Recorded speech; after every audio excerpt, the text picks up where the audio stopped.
به حسن ترک دختر که سراپا و مکر و عصیان است. نمی ارزد که بخشایم غباری ناخن پا را.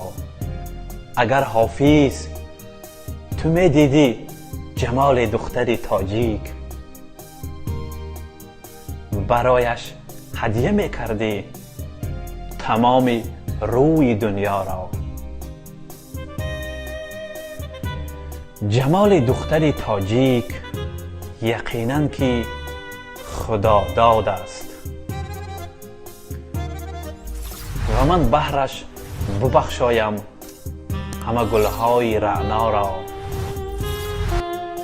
اگر با چشم کمبینش به سویم یک نظر آرد، فراموش میکنم آن لحظه گلگشتی مصلا را. الا ای خواجه حافظ، گمانم که پشیمانی